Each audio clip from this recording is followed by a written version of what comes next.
Hi friends, I'm doctor Mumtaz. Today మనం abnormal uterine bleeding గురించి discuss చేద్దాం. అసలు అబ్నార్మల్ ఎందుకని అన్నా అంటే మామూలుగా బ్లీడింగ్ అనేది యూట్రస్ నుంచి వస్తుంది. కాకపోతే ఇది ఏమంటారు, ఫ్రీక్వెన్సీ, డ్యూరేషన్ ఎక్కువసార్లు ఫ్రీక్వెంట్గా రావడం, డ్యూరేషన్ అంటే లాంగ్ అండ్ లెస్ డ్యూరేషన్లో రావడం, దానివల్ల అబ్నార్మల్ యూట్రైన్ బ్లీడింగ్ అంటారు అన్నమాట. దీనికి కాజెస్ ఏంటి, దేనివల్ల వస్తుంది అంటే హార్మోనల్ ఇంబ్యాలెన్స్, పీసీఓడి ఉండే వాళ్ళలో, టీనేజర్స్లో ఎక్కువ, లైక్ ఫాస్ట్ ఫుడ్స్, బయట ఫుడ్స్, ఆయిలీ ఫుడ్స్ అలాంటి కన్జ్యూమ్ చేసే వాళ్ళలో వస్తుంది. సరిగ్గా స్లీప్ లేకపోయినా కూడా అలాంటి వాళ్ళలో కూడా హార్మోన్ ఇంబ్యాలెన్స్ ఉంటుంది, వాళ్ళలో కూడా రావచ్చు. ఇంకా ఫిబ్రాయిడ్స్, యూట్రస్లో చిన్న చిన్న గడ్డల్లాగా ఉండడం వల్ల, దానివల్ల కూడా మనకి బ్లీడింగ్ అనేది అబ్నార్మల్గా వస్తుంటుంది. నెక్స్ట్ పాలిప్స్, ఇంకా ఇన్ఫెక్షన్స్ ఉండడం యూట్రస్కి ఏమైనా, like PID, pelvic inflammatory disease, అంటే పెల్విస్లో ఇన్ఫెక్షన్ ఉండడం అనమాట, అలాంటి వాళ్ళలో కూడా వస్తుంది.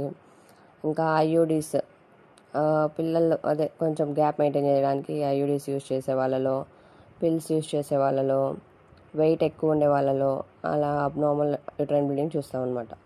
Next, what is the symptom, దీనికి సిమ్టమ్స్ ఎలా ఉంటాయి అంటే వాళ్ళకి బ్లీడింగ్ ఎక్కువ వస్తుంది అనమాట. లైక్ మనం యాజ్ యూజువల్ యూజ్ చేసే ప్యాడ్స్ కంటే ఎక్కువ more number of pads use చేస్తారు. అండ్ ప్రొలాంగర్ బ్లీడింగ్, అంటే బ్లీడింగ్ కూడా మనకి 3 to 5 days కాకుండా 7 to 10 days అలా వస్తుంది. వాళ్ళు మోర్ దాన్ 7 to 10 days కూడా రావచ్చు. ఇంకా పీరియడ్స్ ఇరెగ్యులర్గా వస్తాయన్నమాట. మనం నార్మల్గా 1 cycle 28 days అనమాట. వీళ్ళకి ముందేనే రావచ్చు, అంటే లెస్ దాన్ 21 days కంటే ముందే రావచ్చు, లేదా డిలే అంటే మోర్ దాన్ 35 days తర్వాత కూడా రావచ్చు. ఇంకా మెన్సెస్ వచ్చే టైంలో సీవియర్గా బ్యాక్ పెయిన్ ఉంటుంది అన్నమాట, pelvic pain.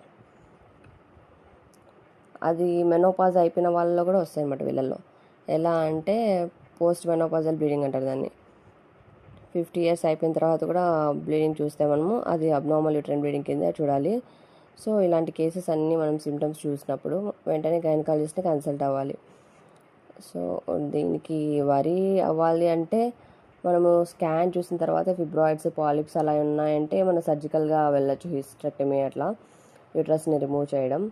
Normal only bleeding అబ్నార్మల్గా ఉంది, దాన్ని బేస్ చేసుకొని అయితే ట్రీట్మెంట్తోనే క్యూర్ అవుతుంది. లైక్ టాబ్లెట్స్ యూస్ చేస్తే ట్రైనెక్స్ అలాంటివి యూస్ చేయడం వల్ల బ్లీడింగ్ కంట్రోల్ చేయడం, బ్లీడింగ్ ఎక్కువ అవ్వడం వల్ల అనేమిక్ అయిన వాళ్ళకి ఐరన్ సప్లిమెంటేషన్ స్టార్ట్ చేయడం, అలాంటివన్నీ చేస్తారు.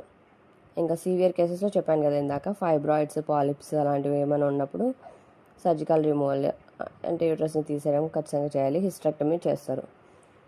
సో ఇలాంటి మళ్ళీ బెనిఫిట్స్ ఉన్న హెల్తీ వీడియోస్ చూడాలనుకుంటే నా ఛానల్ సబ్స్క్రైబ్ చేయండి, లైక్ అండ్ కామెంట్ చేయండి. Thank you guys.